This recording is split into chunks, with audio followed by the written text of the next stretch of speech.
Georgia Rose from the Soul Space from Zenkuda. Welcome for joining me tonight. I am actually broadcasting from home tonight because I'm not feeling great. I don't want to get sick.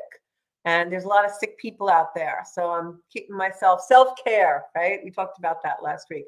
So welcome to the Soul Space. I am here every Monday night at 7 o'clock. And we talk about all things spiritual and astrology. And sometimes we pull cards and do tarot. And it's all for the beautiful goodness of our souls and hopefully putting you in a soul space this evening. So welcome, everyone. I am going to share the show. And if you all can join me in doing that, it'd be wonderful. We want to get as many people as we can into our soul space community. Just going to share this. The Zenkuda Soul Space page on Facebook. You can join that if you're interested in collaborating with like-minded people. So this is the kind of time of year, I know where I am here in the Northeast of the States, everybody kind of hibernates this time of year. We all start to isolate and everything. And so it's always nice to have a little bit of interaction online, right? So I'm just going to see as you all pile into the show, give you guys all a chance to come on.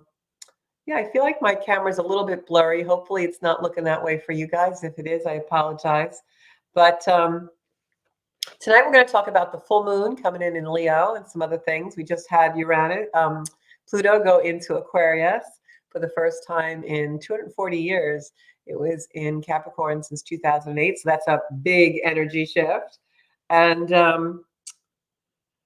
couple other things we want to talk about. We've got some Mercury and Mars coming together energy. I'll tell you what that's all about. And I also want to talk a little bit tonight about some things that might give our life a little more meaning. So I'm going to jump right into the astrology first while you're all getting ready to jump in and see what you're all doing.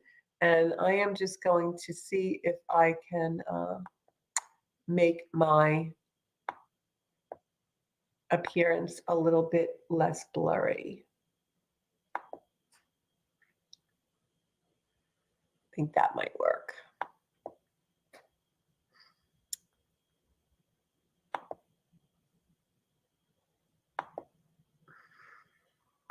Yeah, I think that might work. Okay. So modern technology, right?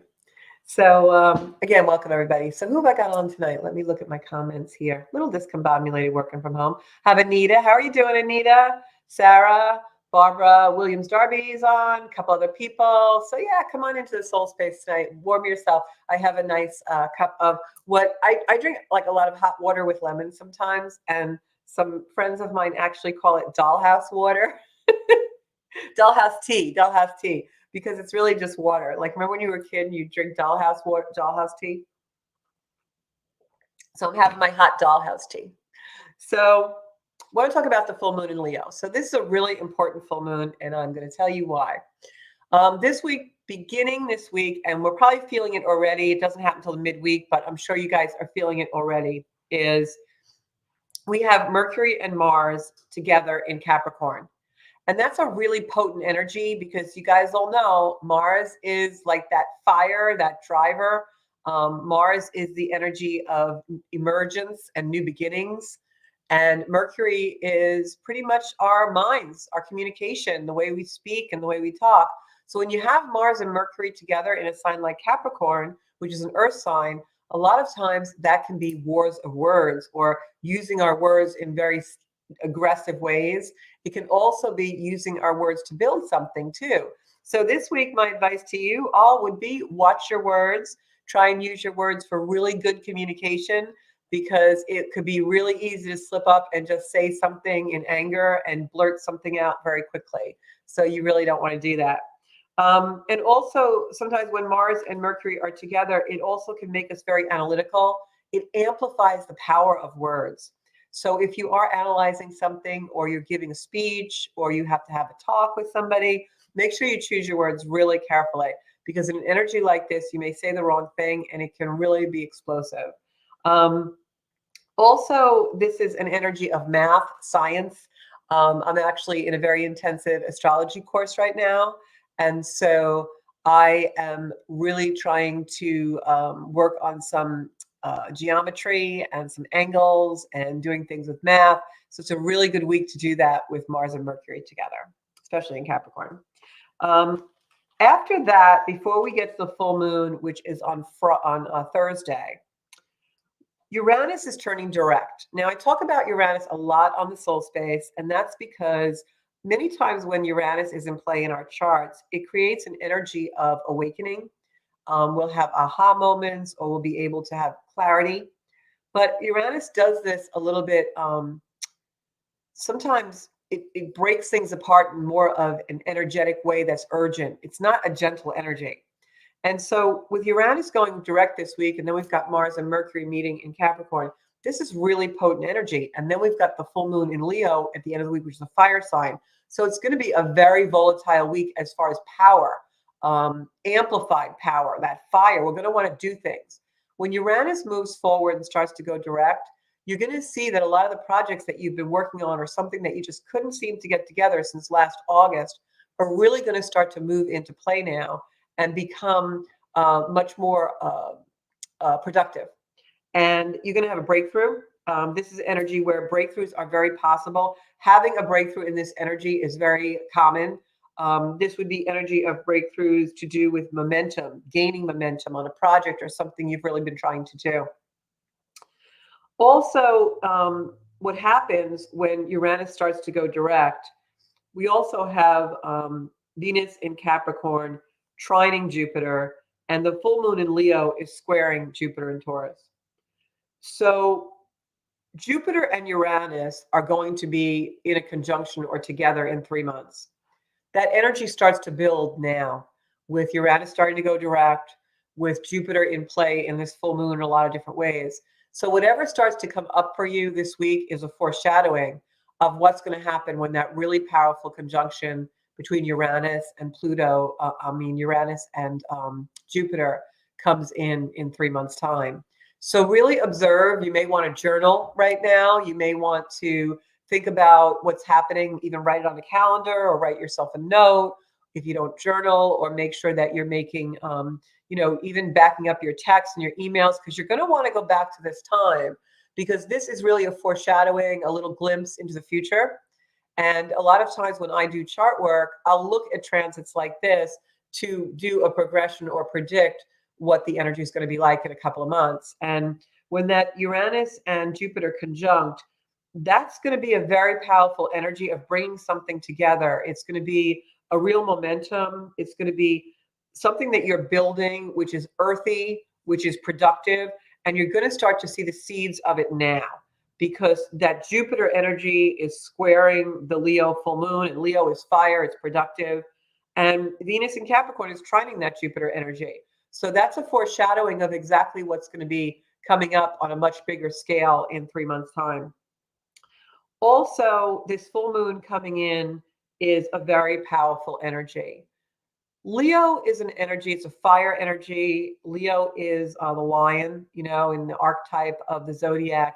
This is an energy that brings in a lot of forward momentum. It's an energy that brings in things that are going to really light you up, okay? Leo is an energy very much of performing, right? Think of the lion on the stage, the king of the jungle. Leo is an energy that likes to be seen. It wants to know it exists. So wherever Leo is in your chart, that's where you are going to be working with the feeling of, I am here, I want to be seen, who's watching me, I need to be seen in order to be existing. And Leo is an energy that brings things into form. And that's why I say this Uranus and Venus, this Uranus and Jupiter conjunction that's coming up in 3 months, when you've got this Leo full moon having a conversation with that Jupiterian energy already, and you've got Uranus going direct at the same time, this is definitely a foreshadowing of when that Jupiter and Uranian energy come together. When I say that Leo is an energy that brings things into form, what I mean by that is, if you think about if you ever created a project, or if you've ever done something that required feedback or required an observation, right? Like, I'll give you an example. I, a couple of years ago, actually created a deck of oracle cards and had them published. And it was a really beautiful experience to create them and write them and pick the pictures for them and take pictures for them that were going to be on them. And it was this really beautiful creative process because Leo is creative energy like that. It's connecting with source, with creative energy to bring something into form. So I created these oracle cards and then sent them out to the publisher to have them actually manufactured. And when I got my very first deck of cards, it was such an overwhelming moment because I had brought something into form and it was something that people were going to see, like it existed, it was real, it was brought into form. That's Leo energy. Leo is an energy where we connect with the solar light, the light within us, in order to bring something to form. That solar light is creative energy. You connect with the creator, that the energy that made you, in order to create something in unison with that co-creation. So Leo is an energy where we actually can breathe that into form, into life. So if you look at where Leo is in your chart, it's going to be someplace where you're creative and where you want to be seen. We never really exist until we feel seen, right? Those cards didn't really exist until they were in my hand and I could offer them to someone. They took form. They existed. That's really what the Leo energy and the archetype is about.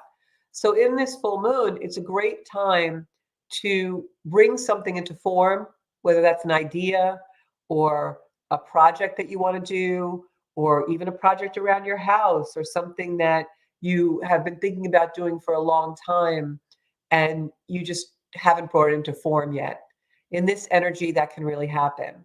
Or maybe you'll start something now, and then when that Uranus and Jupiter come together, it's really going to take off. This was really interesting to me when I did the research on this energy, because as I said, I'm in this astrology mentorship program right now. And one of the programs that I'm actually in two programs right now, which is why I haven't been posting as much as I normally am. It's taking up a lot of my time. And so when I started the first class, it was actually in August. And so you can see the projects that Uranus went retrograde during now are going to take on a lot of momentum. And Uranus just started to go retrograde in August. So with Uranus going direct this week, anything that you started in August is now going to just explode and move on, gain momentum. So that really excited me. And then the mentorship program that I'm in actually culminates in 3 months when Uranus and Jupiter come together and put the fire and the form into whatever we've been birthing. So that's how you can use astrology to guide the energy of your life. And it's really interesting to do that. And I'm doing a class this week for the company that I work for in my earthbound life called Astrology for Business. And I'm bringing monthly the full moon and the astrology of the full moon to all of the sales agents in my company for their production and their creation of their business. And it's really, really cool. So it's going to be really interesting to see how these things work out and come together. So that's the astrology. If you have any questions, I'm going to look at the comments to see if you have any questions about the astrology. Aaron is saying his South Node and part of fortune is in Leo. That's really cool. What I will say to you, Aaron, if your South Node is in Leo, that means that your soul has actuated its intention in a past life through the inner landscape, through finding your own solar light. So you're bringing that wisdom with you into this world, and that's probably into this lifetime, and that's probably why you have such a beautiful affinity towards tarot and astrology and things that are unseen, because you have that knowledge from a prior life. Leo is things that are seen and unseen. So when you look at the astrology of Leo, what exists for you, right? How do you exist? How do people see you? Who are you becoming? What are you birthing into form? That would be all in that particular house of your chart. Let me look and see what else is going on. I hope my camera isn't too blurry. I'm not sure why it's doing that, but oh, Pauline, you can get my cards on my website, zenkuda.com. Or if you PM me, I'll arrange to have some sent to you. They're $35, which you can Venmo or just pay through the website. Yes, I'm going to be reading Elaine. I did speak to your friend. I'm going to be reading her soon. Hi, Chris. How are you? Um, so Pauline has Uranus in her first house, retrograde natal in Leo. Okay, well, that's good. So this is going to be a very significant full moon for you, Pauline, because this is definitely going to light a fire onto some kind of project. This is a real momentum type energy for you. This is a builder energy. It's an energy that has a lot of forward momentum, especially with revising and revisiting whatever was around that time frame in August till now. So this is a really important full moon for you, and that's on Friday. And Colleen's watching. Hi, Colleen. David Gaspari is a Capricorn. So David, the last 15 years for you, you have had Pluto transiting where your sun is. And that's probably brought about a tremendous amount of change, of transformation, transfiguration. I'll bet you are not the same person now that you were in 2008. It may have brought about some loss and things like that for you. But the good news is Pluto is now going into Aquarius. So you're probably not going to have that intensity of transformation that you had over the last few years. Anita says she's drinking pumpkin spice hot cocoa. That is really good because it's cold here. I know it's a little warmer where you are. Hey, Sarah, love you. Sending Sarah some love. So, Elaine, for Pisces, I'm trying to remember your chart without going by memory. Pisces right now, you still have Neptune in Pisces and you've got Saturn in Pisces.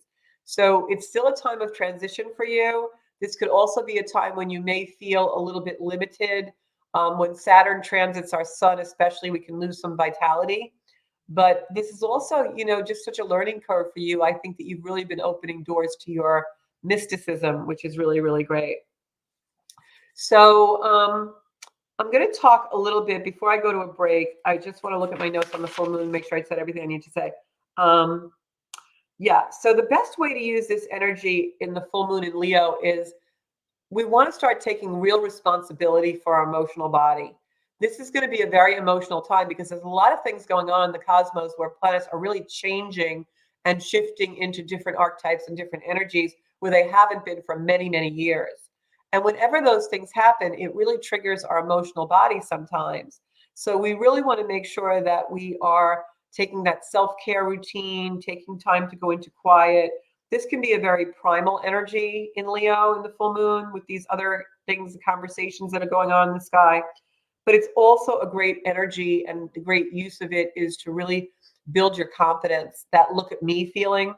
One of the things that we had to do as an exercise in our mentorship program when we were studying Leo was our mentor asked us to put on Facebook our accolades or our resume or something that showed all the accomplishments that we had in our life, because most of us are too humble to do that, right? It doesn't feel good. But sometimes we need to be seen, and that's how we exist, and that's how we bring things into form. So, everybody who's in the Zencuda community, on the Zencuda Soul Space page, I would love it if, whether it's in the comments for this show or whatever, just post something that you're really proud of, that we can look at you and see you, and that you exist, and we know that you're really dreaming something into form. And then also what I wanted to talk about tonight was, and it's a little bit of a heavy subject, but I feel like it's really important because of the times that we are going to be starting to go into in the next many years.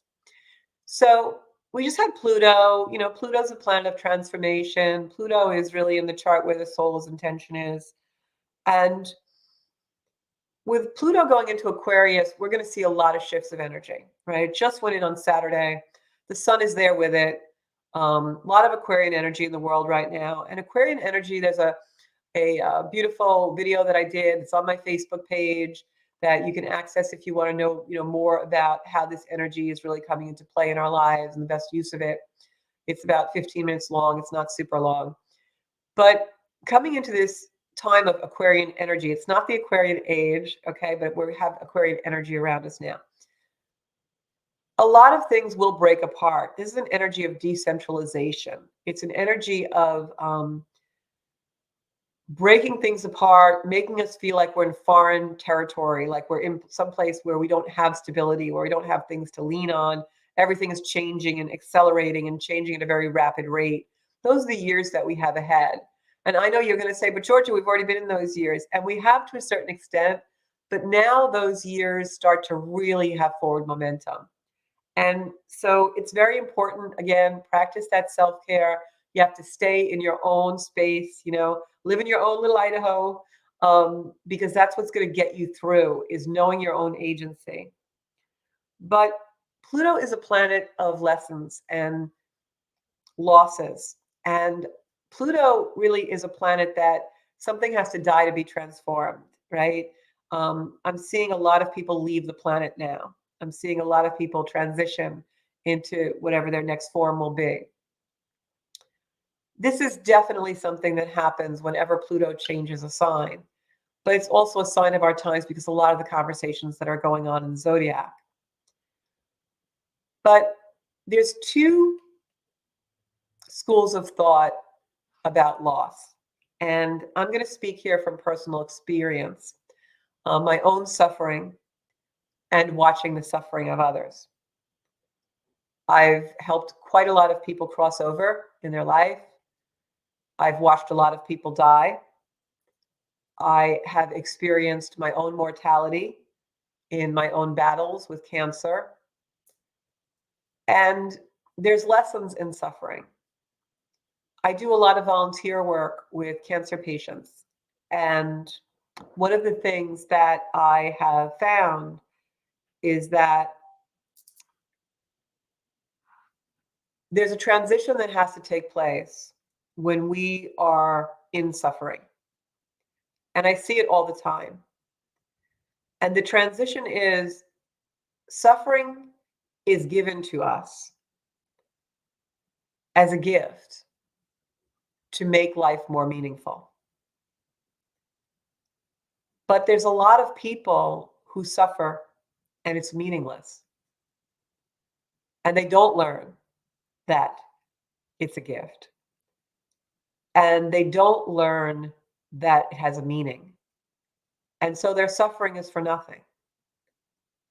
And oftentimes I see this happen, and then I see the suffering go on because it's meaningless.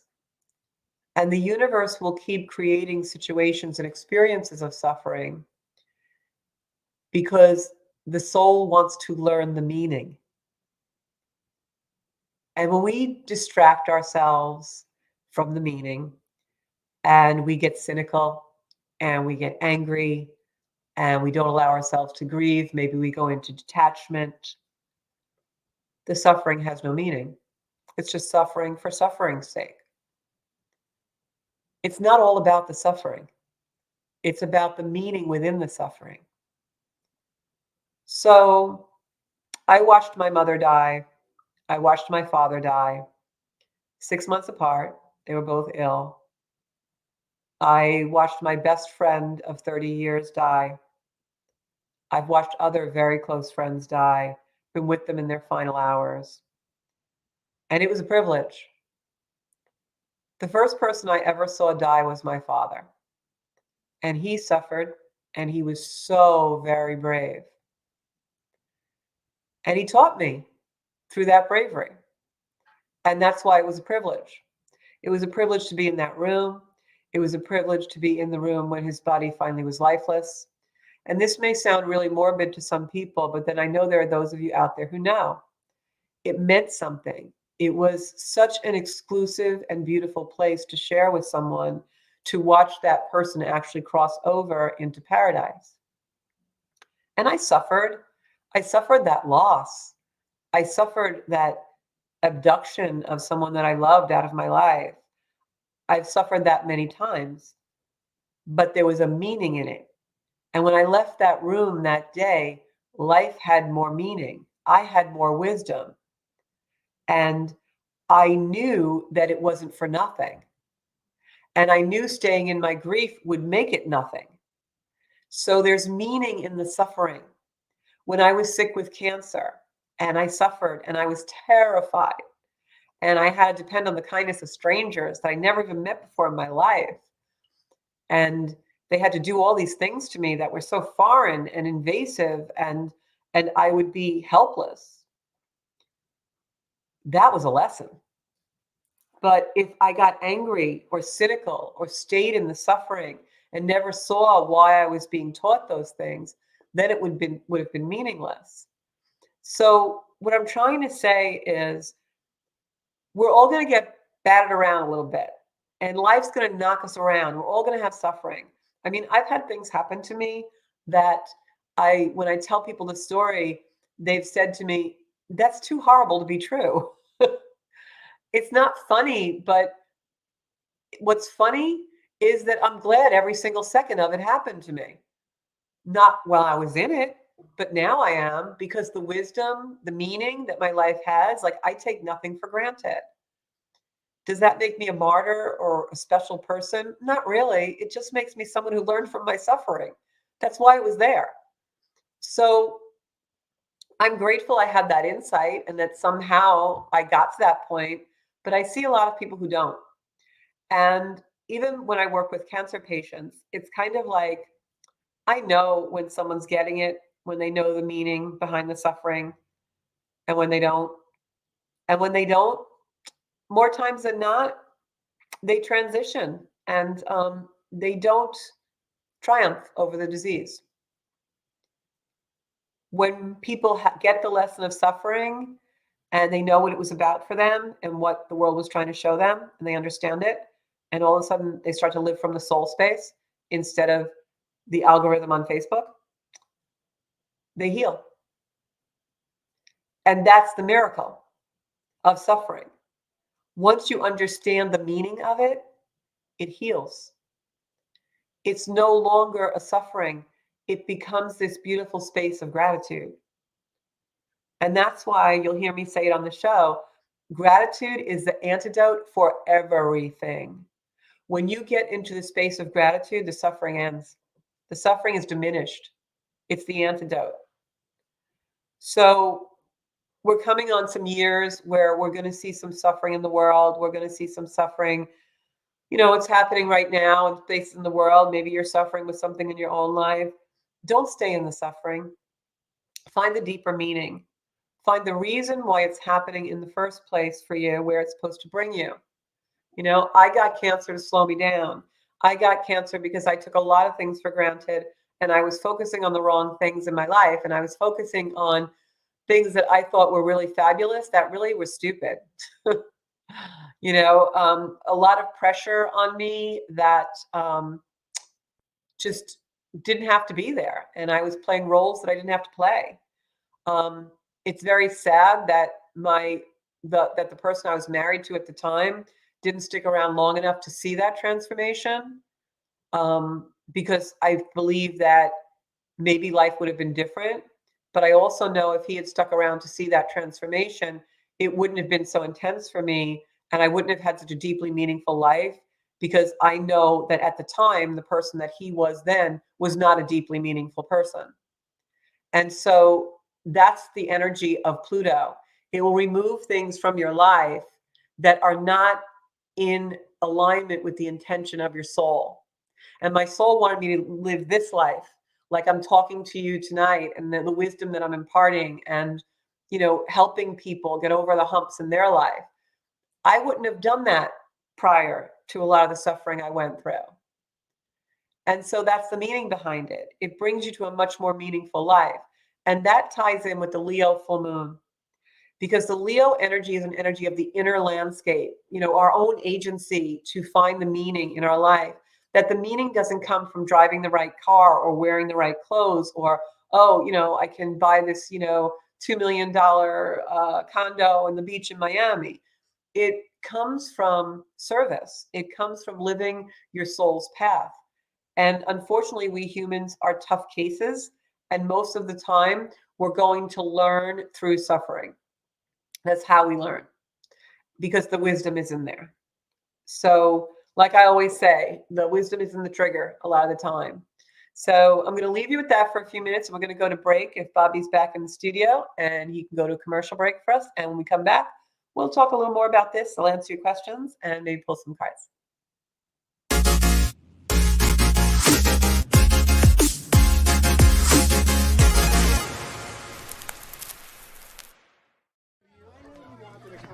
All right. Is everybody having a good time tonight or what? That's what I thought.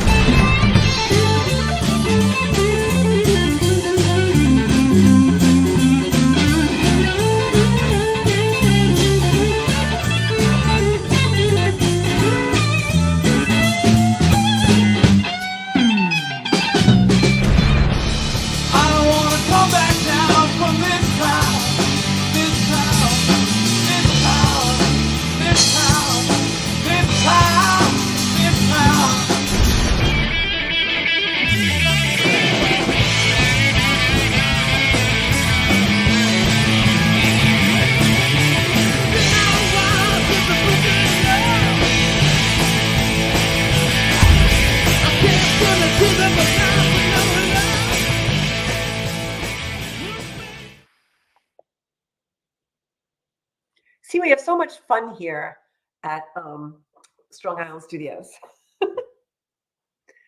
We have so much fun here at Strong Island Studios, don't we? I don't know why I'm blurry. I'm not blurry on my monitor, but I'm blurry on my, I know I'm blurry for you guys. Don't know why. I guess I'm just blurry tonight. So I want to go to the comments because I saw some comments in here. First comment that I saw was somebody was talking about their North Node. Hold on one sec.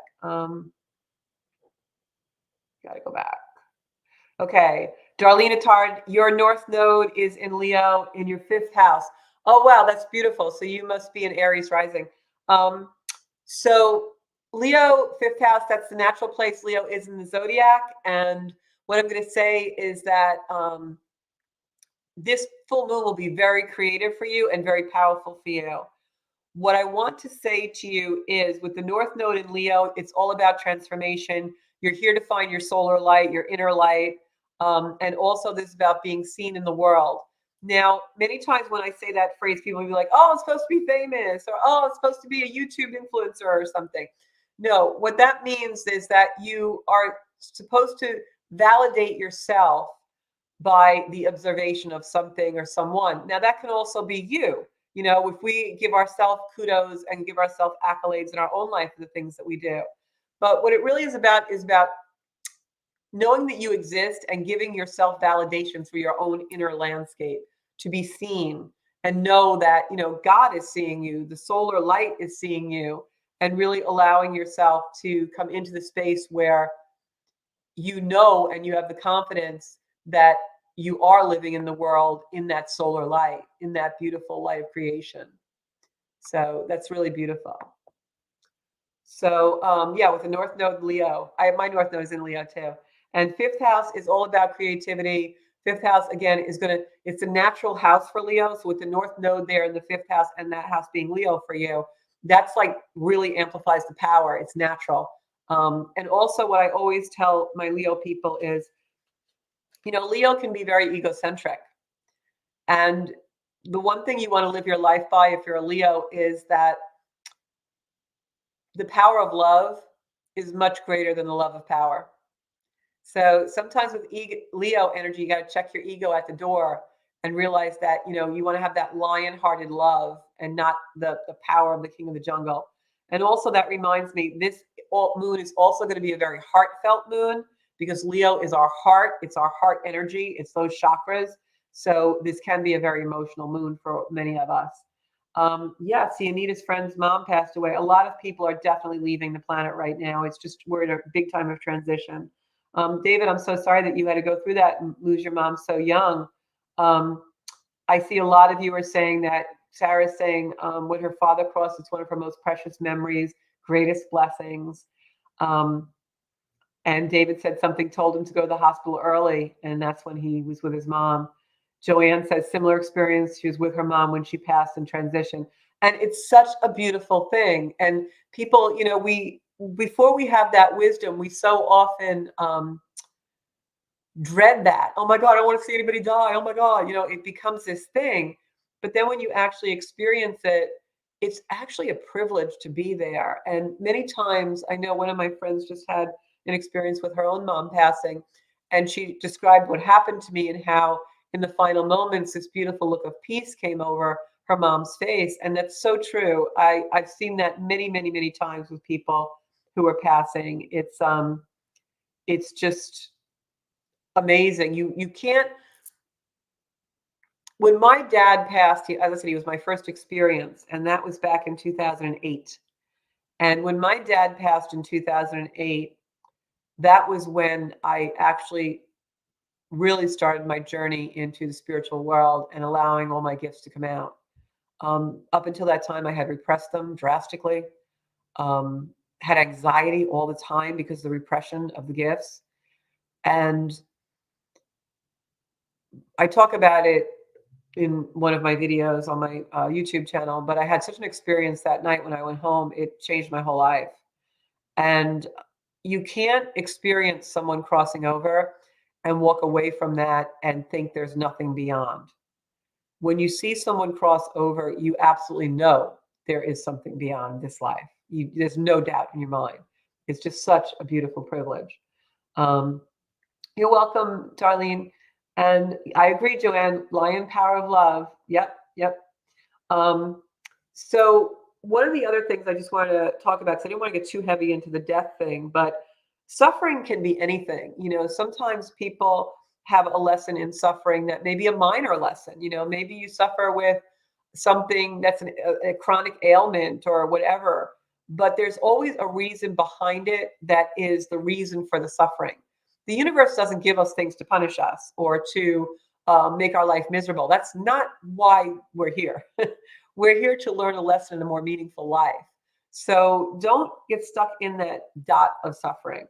So if anybody has any questions in general that they want to ask me about, you will absolutely meet your mom again, David. Absolutely. Oh, first time watching. Well, welcome, Lizzie McLeod. I'm going to send you up hearts. Usually my camera is not this blurry. I'm just taping from home. I'm not in the studio. So I'm sorry, but my voice is good, right, guys? You can just listen to me instead of watching, which a lot of people do anyway. So I'm here every Monday night, 7 o'clock, Lizzie. And the Soul Space is the place where we actually talk all things soul, from tarot cards to astrology to spiritual awakenings, and usually have guests on. Just broadcasting from home tonight. I'm a little bit under the weather. So if anybody has any questions they want to ask me about anything that is, what we're talking about, please feel free to do that. So Aaron asked, what's in store for the next year overall? Okay, well, this year I have to say is a powerhouse year. And what I mean by that is there will be a lot of chaos in the world, which that's going to continue. You all know there's a lot of things going on, especially here in the States with us, with elections and all kinds of craziness, which is why I keep preaching. Go within, get your soul space, get, a really stable environment for yourself to go to, a place in your home or a place that you go to where you walk or you exercise or you are in nature or just someplace where you get really zen. You want to be Zen Kuda in this energy. But overall, for those of us who are enlightened and awakened and really, more observant of life for the deeper meaning, this is a year where you're going to have a lot of forward momentum. It's a year of Aquarian energy, new and emerging. So that's going to change a lot of things. I think you're going to see a lot of developments in technology. When Pluto just skated into Aquarius for a little bit last spring, and now it's there for the next 20 years or so. Last spring, you saw AI go off the charts. You're going to see things like that happen, especially this year because it's a new emerging energy. You're also going to see a lot of freedom and liberation. This is an energy that brings power back to the individual person instead of the structures, the government, the corporations. You're going to see a lot of different things come in where people are going to be individuated, and we're going to have more liberation and more freedom to be who we really are. You're also going to see, and this is very interesting in my neck of the woods, you're going to see a lot of gurus, astrologers, tarot readers, healers come out of the woodwork like crazy, crazy. So you have to really, really be very, very discerning about who you're allowing in your energy field. There are people who are into performance art, as my mentor calls it, where they just are really interested in getting hits and likes and a million people on their Facebook and their Instagram and their YouTube. That's not me. I'm here to help you. I'm here to guide you. I'm here to inspire you. I hope to God I never influence you. And that seems to be the way of the world. I think in this next year, you're going to see a lot more of that come in before people self-correct. So that's what we have in store for this year coming up. Also, you're going to see a lot of energy in not just science and technology, healing modalities and things like that, but you're also going to see a lot of energy, especially when you've got Jupiter and Uranus coming in a conjunction in Taurus. You're going to see a lot of things with the earth, farming and food, natural resources, things like that. Things will happen with those things, maybe new innovations with foods and things like that. And also in the same type of regard, things of the earth. You might see a lot of volcanic, a lot of eruptive energy that's earthy. Today, I think we had one of the most major solar flares that we've ever had hit Earth. We had one of those again a couple months ago. Today, those things will happen. You'll see those eruptions. I think this is going to be a record year for things like solar flares hitting Earth and things like that. So that's where I think we are in the next year or so. Oh, thank you, Joanne. I love you. You have such a huge, big heart. Everybody send some hearts up to Joanne. She's always like thinking of everybody else. And Carol Ann says she has a great feeling of doom that's going to happen in this country.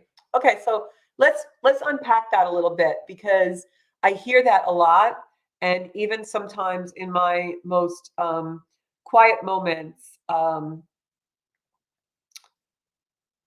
with, you know, I have people I confide in the spiritual world who are my mentors and who I'm mentor to as well, and we talk about this often. And I think that we're in a time on Earth where things are so accelerated that it's really easy to have that doom and gloom. And we've also become a world where in some places we've become soulless, right? No soul, just soulless. Certainly, if you saw what happened in Israel recently, it was soulless things going on, and in Ukraine and other parts of the world. But that's always been. The thing that's new is that the technology we have, everything's so accelerated. Now we have these pictures broadcast live. You know, how were they able to hide the Holocaust? Because there wasn't any of that. So I think that that instills in us a lot of doom and fear. And what I really want everyone to hear, and in your own way, in your own individuation, embody, is when that feeling of doom comes over you, use it as a catalyst to trust yourself, your own agency, and the higher power that has your back. Because if we go into the collective doom and gloom, we are doomed, because our vibration has to be higher than that. If we dwell on all those atrocities that are happening across the globe, then we become part of them, because our energy is going to start aligning with it. And we've crossed a lot of thresholds in our world that are evil and awful. But the way to combat that, the way to combat the doom, is to raise it up. And when I go into meditation, and I know a lot of my friends and mentors and spiritual people that I know, when we talk about our meditations, we often, many of us, have an experience where we're seeing the earth surrounded by angelic energy, by galactic energy. Like there's this force field around us that is so beautifully protective. But we have to strengthen that by our own vibration. If we're fearful, it diminishes that, it weakens that. So you have to stay out of the fear and go into the place of high vibration and knowing you're going to be okay. And knowing that there's a reason, there's a meaning in the suffering, there's a meaning for it to happen. Maybe those atrocities had to be in our face so that we really understand what compassion is, right? What kindness is. You know, when 9/11 happened, all of a sudden everybody was so sweet to everybody else. And we were all, you know, letting everyone cut in front of us on the parkway. And, you know, so there's always a meaning in the suffering. So I want to address Anita's question, because Anita asked about how do you Let me just find it where it was. I know I saw it. Yeah, see, Darlene says she sees the earth surrounded in light when I meditate. We're all seeing that. Everyone who's tapped in is seeing that. I mean, I'm seeing angelic energy. I'm seeing galactic energy. We're so protected. That doesn't mean there won't be a war. That doesn't mean there's not a war going on out in outer space. But it does mean that there's a higher power there. There's a meaning for it. And you really have to trust that. Where did Anita's? Oh, here it is. So Anita says, where do you start to find that meaning you're here for? So we live in a very accelerated place in our lives. We live in a very accelerated society. Look, I grew up in the 70s and we didn't have all this. So for me, this has been a bombardment of energies, a bombardment of taking media in, right, over the course of my life. So everything's accelerated. It was much easier to find your meaning when things were quiet, when things were in solitude. And that's where you find your meaning. But it's harder and harder to find that quietude. So you find your meaning when you're on the floor and you're playing with your son and it's just quiet, or maybe there's soft music playing and you're observing that moment and bringing your body down into the present moment. Nothing else exists except that moment. There's meaning in that. And when we start to have enough of those moments, all of a sudden we see our meaning and what we really want to do and what the soul longs for and what the soul's intention in this lifetime is. I can read it in a chart for you, but then for you to embody it and feel it and actuate it, you have to go into it. And the way we do that is to surrender. It's not something you can chase or find or look for. In the moments when you're quiet, go to bed 10 minutes before you usually go to bed every night and just lay in a dark room and feel the body and feel yourself rest and literally feel your body just release. My eyes are closed right now. Can I just kind of release my eyes a little bit more? Are my eyes tense? We don't think like that. We don't do those things. And that's where the meaning is. That's where our soul speaks to us. But we have it so drowned out in so many things. And then we panic like, oh, I don't know my meaning. I don't know what I'm supposed to do. My life doesn't have any meaning. My life is missing. It's empty, because you're not dropping down into the feeling of the body. You're not dropping down into the wisdom of the soul. It's there. It's just under everything. It's under the laundry and the grocery shopping and the Real Housewives of New York City and the gym and the thing the coworker said to you and the thing that happened on the playground when you were 5 and the thing that just happened when you were on your way to work today and someone cut you off, and all this garbage. It all has to be cleared. And then you find the meaning in your life. And for me, that was when my parents died, when my friends all died, when my marriage fell apart, when I got cancer. I sat in a room and there was nothing. I had nothing. I had no one. I had nothing.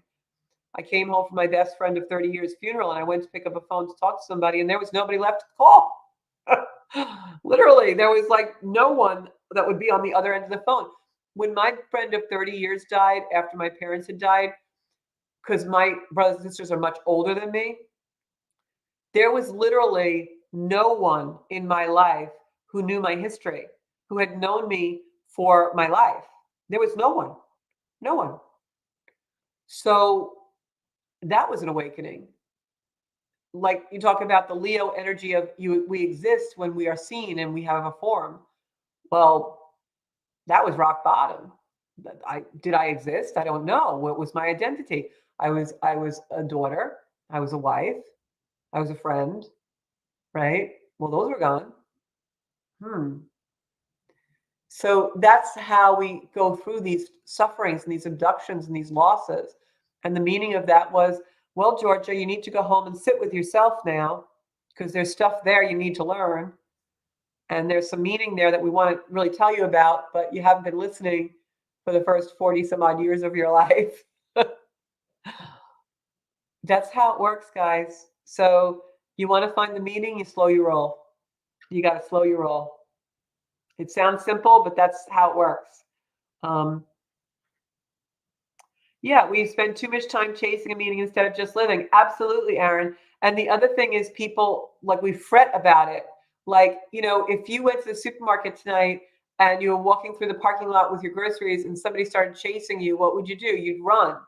So you can't chase your purpose because it will escape you. You have to just lay down and surrender it to it and say, okay, I'm ready. And there's an amazing book by the same gentleman who wrote The Untethered Soul. It's called The Surrender Experiment. It is amazing. It's a quick read. It's a great book, The Surrender Experiment. It's an amazing book to read if you're really looking to understand the alignment with soul and the purpose in your life. It's just really, really cool. Yeah, to slow down. So your dad was a smart man that he said that. That's okay, Carol. I'm like, I'm not worried about it. There's a lot of, I have such great people in my life now. It's wonderful. And that's the other thing. We also surround ourselves with people that we think are validating us, and they're validating an illusion of us, right?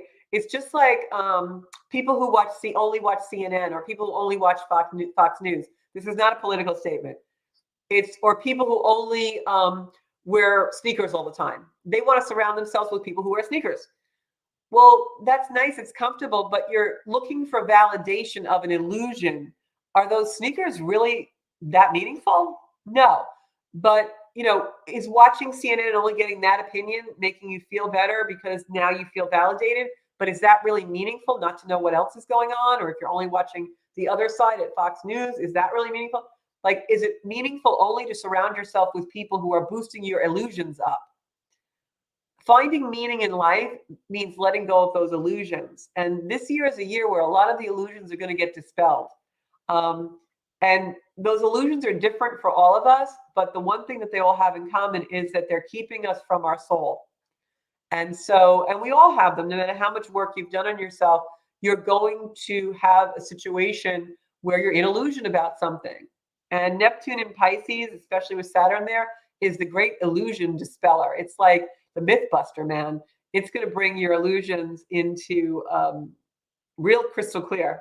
So now what I have is people who will tell me when I'm in illusion, I'll call them and be like, oh my God, I'm so pissed off. This happened, that happened, this happened. And they say, well, who cares? They don't indulge me. And that's what I call my family of frequency, always bringing me back to my soul space where we meet every Monday at 7, right?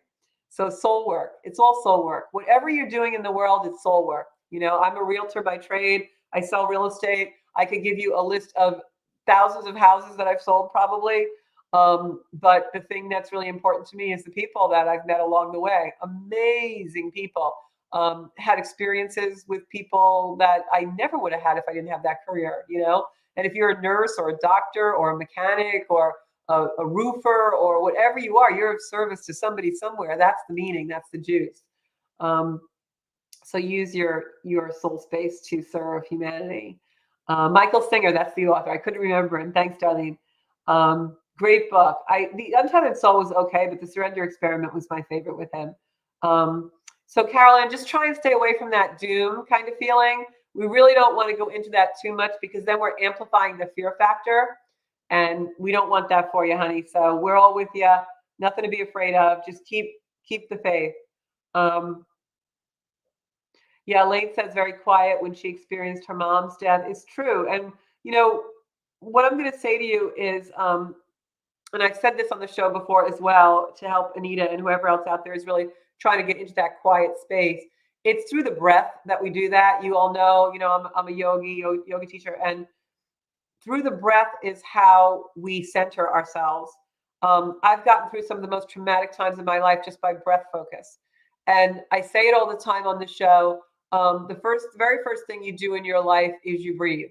You come out of your mom's womb and you breathe. The very last thing you do in your life is you breathe. So you take your last breath. So you have to have a relationship with your breath. That's the foundation and basis of all relationships and everything, person, situation, place, whatever you will relate to in your life. It's through the breath. The other thing I'm going to say to you, and this is what I'm going to leave you to think about for, we're having this kind of deep conversation about finding your meaning. So, and I got to be quick because we're running out of time. So we're born, right? And we're in this womb for 9 months and we're really comfortable there, and it's safe and it's sound and we love it there. We really don't want to leave it. And then we get pushed out of it and we're born, right? From the moment we're born, we're looking for meaning in the outside world, right? We're looking for the breast. We're looking for a touch. We're looking for a blanket. We're looking for a feeding.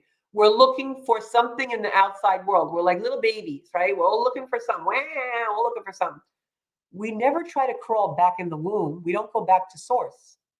But that's where the meaning is, when we go back to source, the person that created us, the energy that created us, God, Buddha, Kuan Yin, spirit, God, goddess, whatever you want to call it.